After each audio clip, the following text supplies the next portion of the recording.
اعوذ باللہ من الشیطان الرجیم بسم اللہ الرحمن الرحیم۔ روحانی ہب یوٹیوب چینل کی طرف سے تمام دیکھنے اور سننے والوں کو السلام علیکم۔ پیارے دوستو، ہم امید کرتے ہیں کہ آپ تمام دوست و احباب خیر و عافیت سے ہوں گے، اور ہماری اللہ تعالیٰ سے دعا بھی یہی ہے کہ وہ ہمیشہ آپ پر اپنی رحمت کی برسات کرے۔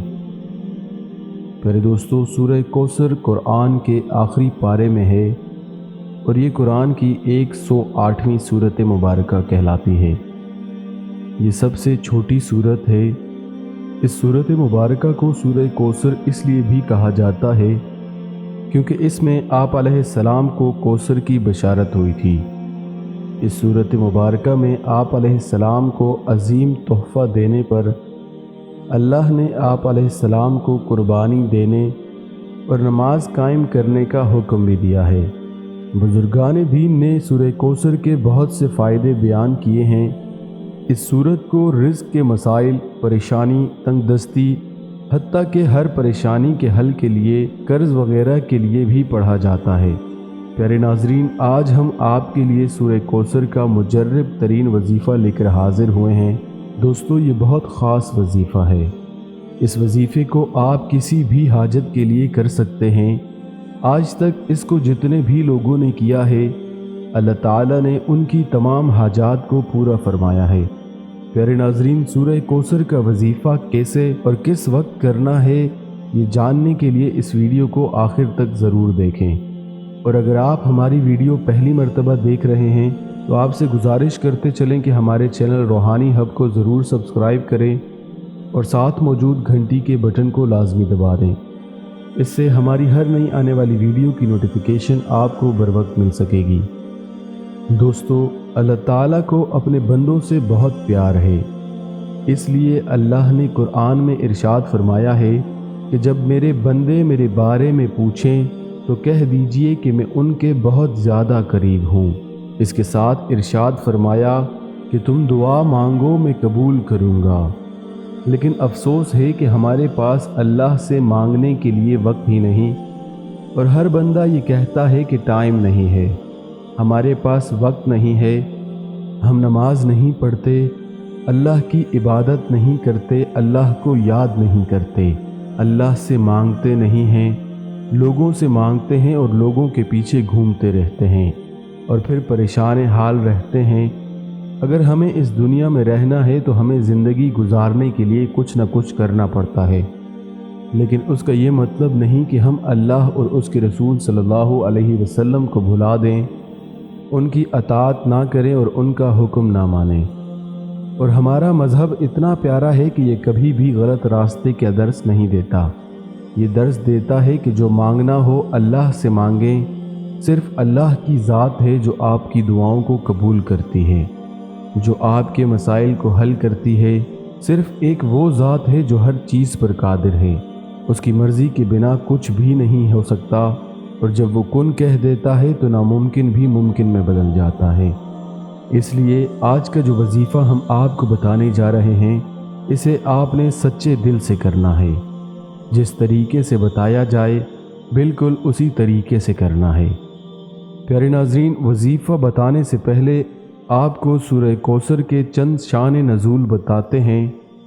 عاص بن وائل، جو کہ مشرکین کے سرداروں میں سے تھے، اس نے ایک دفعہ مسجد سے نکلتے وقت آپ علیہ السلام سے ملاقات کی اور کافی دیر تک آپ علیہ السلام سے باتیں کرنے لگا۔ دور بیٹھا قریش کا ایک گروہ یہ سب ماجرا دیکھ رہا تھا۔ قریش کے اس گروہ نے عاص بن وائل سے پوچھا کہ تو نبی علیہ السلام سے کیا باتیں کر رہا تھا؟ اس نے کہا کہ میں اس ابتر شخص سے باتیں کر رہا تھا۔ اس نے ابتر کا لفظ اس لیے استعمال کیا کیونکہ آپ علیہ السلام کے فرزند دنیا سے رخصت ہو چکے تھے، اور عرب معاشرے کا یہ دستور تھا کہ جس کا بیٹا یعنی نرینہ اولاد نہ ہو تو اس کو ابتر کہا جاتا تھا۔ لہٰذا قریش میں جو آپ علیہ السلام کے دشمن تھے، عبداللہ کی وفات کے بعد انہوں نے آپ علیہ السلام کو ابتر کا لقب دینا شروع کر دیا۔ ایسے موقع پر اللہ کی رحمت جوش میں آئی اور اللہ نے آپ علیہ السلام کو سورہ کوثر کا تحفہ دیا، جس میں انہیں جنت میں کوثر کی بشارت ہوئی۔ پیارے ناظرین، ایک روایت میں آتا ہے کہ صحابہ کرام فرماتے ہیں کہ ایک روز آپ علیہ السلام ہمارے درمیان بیٹھے تھے۔ اچانک آپ علیہ السلام پر ایک نیند اور بے ہوشی کی کیفیت طاری ہو گئی۔ تھوڑی دیر بعد آپ علیہ السلام نے اپنا سر مبارک اوپر اٹھایا اور مسکرانے لگے۔ صحابہ نے پوچھا کہ اے اللہ کے نبی، آپ کس وجہ سے مسکرا رہے ہیں؟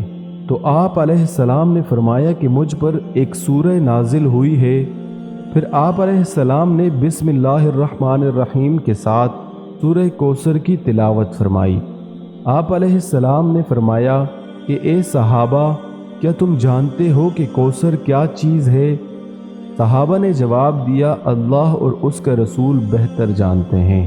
پھر آپ علیہ السلام نے فرمایا کہ یہ جنت میں ایک نہر ہے جس کا اللہ نے مجھ سے وعدہ فرمایا ہے، اور یہ جنت میں ایک حوض ہے جس سے میری امت قیامت کے دن پانی پینے آئے گی۔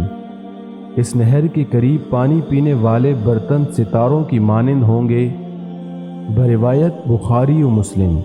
پیارے ناظرین، یہ بہت برکت والی صورت ہے۔ شان نزول کا بتانا بہت اہم تھا تاکہ آپ اس سے آگاہ ہوں۔ پیارے دوستو، اس وظیفے کو آپ نے کچھ اس طرح سے کرنا ہے کہ رات کو سونے سے پہلے 2 رکعت نماز صلاۃ الحاجات ادا کرنی ہے۔